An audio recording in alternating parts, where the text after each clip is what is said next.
दुनिया के सबसे पावरफुल लोग, प्रेसिडेंट्स, बिलियनियर्स, रॉयल्स और सेलिब्रिटीज। अगर मैं आपसे ये कहूँ कि इनका नाम एक पीडोफाइल नेटवर्क से जुड़ा हुआ है तो क्या आप मुझ पर यकीन करोगे?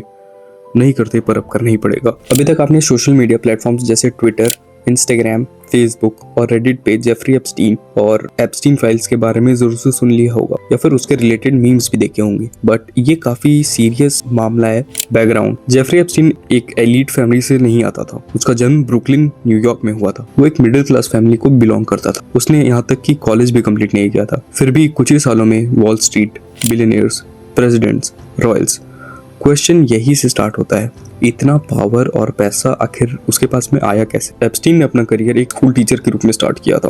वो न्यूयॉर्क सिटी के डेल्टन स्कूल में पढ़ाया करता था। एप्स्टीन बहुत इंटेलिजेंट, कॉन्फिडेंट बोलता था। रिच पेरेंट्स का ट्रस्ट जीत लिया उसने। यही उसने समझा, पावर पैसा नहीं होता, पावर होता है कनेक्शन। डेल्टन के थ्रू एप्स्टीन मिला वॉल स्ट्रीट लोगों से, फाइनेंशियल एलीट्स से। फिर उसे जॉब मिली बियर स्टर्न्स में। Anyone of you who know a little about investment banks, Bear Stearns is one of the most elite investment banks in the whole world, which deals with securities, tradings, and brokerage. And it is pretty unusual to see a guy with no proper degree getting a job in this bank. Anyway, Bear Stearns के बाद Epstein ने बोला, मैं सिर्फ ultra rich clients के लिए काम करता हूँ। उसके क्लाइंट्स बिलियनियर्स, रॉयल्स, पॉलिटिशियंस थे। लेकिन क्लाइंट्स लिस्ट कभी पब्लिक ही नहीं। इनकम का सोर्स अनक्लियर था। इन्वेस्टिगेटर्स कहते हैं एप्स्टीन वेल्थ मैनेजमेंट और प्रॉब्लम सॉल्व किया करता था। और प्रॉब्लम्स कैसे थे? Secrets, affairs, legal troubles. 1990s में एप्स्टीन मिला गिस्लेन मैक्सवेल, जो कि एक ब्रिटिश एलीट बैकग्राउंड से आती थी एंड उसके सर्कल्स बहुत पावरफुल थे। रॉयल्स एंड सेलिब्रिटीज तक एक्सेस था। यहीं से सब कुछ डार्क हो गया। सर्वाइवर्स के अकॉर्डिंग गिस्लेन गर्ल्स को रिक्रूट करती। ग्रूमिंग सिस्टम सेट हुआ। ये इंडिविजुअल क्राइम नहीं,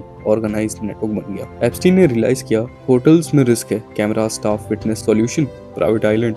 1998 में उसने खरीदा लिटिल चेन आइलैंड का फायदा, नो आउटसाइडर्स, अपनी सिक्योरिटी, अपना लॉ। लोकल लोग उसे कहने लगे पीडोफाइल आइलैंड।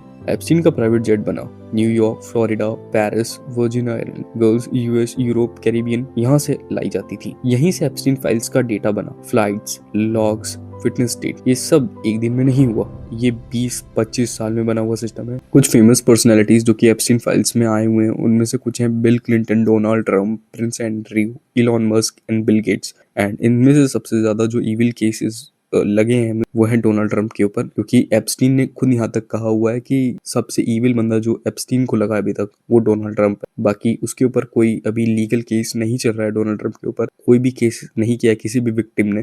सबसे बुरे फंसे थे प्रिंस एंड्रयू। इनके ऊपर सबसे सीरियस एलिगेशंस लगे थे। विक्टिम वर्जीनिया ने इन्हें डायरेक्ट एक्यूज किया था एंड केस कोर्ट के बाहर सेटल हुआ था। एंड प्रिंस एंड्रयू ने अपनी रॉयल ड्यूटीज भी छोड़ दी थी, जो कि एक क्लियर साइन है कि ये बंदा सही नहीं था। बाकी और कोई बंदा यहाँ पर प्रूव नहीं हुआ है। इतना वेल मैनेज सिस्टम, बट एक 14 साल की लड़की ने पूरा प्लान बिगाड़ दिया। 2005 में पाम बीच, फ्लोरिडा में एक 14 ईयर ओल्ड गर्ल ने पुलिस पे कंप्लेंट की। उसने कहा एक अमीर आदमी ने मुझे मसाज के लिए बुलाया, फिर सेक्सुअल एक्ट्स के लिए प्रेशर डाला। ये आदमी था जेफरी एप्स्टीन। इंपॉर्टेंट बात यह है कि ये कोई अनोनिमस टिप नहीं थी, डायरेक्ट विक्टिम कंप्लेंट थी। पाम बीच पुलिस ने केस लाइटली नहीं लिया।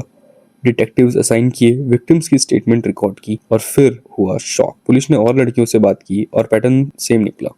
एज 13 से 17, सेम मैंशन। कुछ लड़कियों ने कहा हमें बोला गया था और लड़कियां लाओ तो तुम्हें पैसे और मिलेंगे। ये ऑर्गेनाइज्ड ग्रूमिंग का क्लियर साइन। पुलिस ने एप्स्टीन के पाम बीच मैंशन पर रेड। वहां मिला hundreds of photographs, young girls के pictures, CDs, hard drives, massage tables, hidden rooms. Police ने ये सब डॉक्यूमेंट किया, लेकिन ज्यादा एविडेंस कोर्ट तक कभी पहुंच ही नहीं पाया। यहीं पे केस लोकल लेवल से फेडरल लेवल पर पहुंच गया और तब प्रेशर आया। High profile lawyers, political connections, influence from above. Local police चाहते थे एप्स्टीन पर सीरियस चार्जेस लगे, लेकिन प्रोसिक्यूटर्स ने चार्जेस कम कर दी, केस को सॉफ्ट बना दिया। इस डील को अप्रूव किया अलेक्जेंडर अकोस्टा, तब यूएस अटॉर्नी। डील के टर्म्स: एप्स्टीन सिर्फ 13 मंथ के लिए जेल, दिन में 12 घंटे बाहर जाने की परमिशन। विक्टिम्स को डील के बारे में बताया भी नहीं गया। लेटर अकोस्टा ने कहा मुझे कहा गया था एप्स्टीन बहुत पावरफुल है। यहीं से पब्लिक का ट्रस्ट सिस्टम से उड़ गया। 2018 में मियामी हेरल्ड ने एक इन्वेस्टिगेशन पब्लिक की। इस इन्वेस्टिगेशन ने विक्टिम्स की आवाज सुनाई, स्वीटहार्ट डील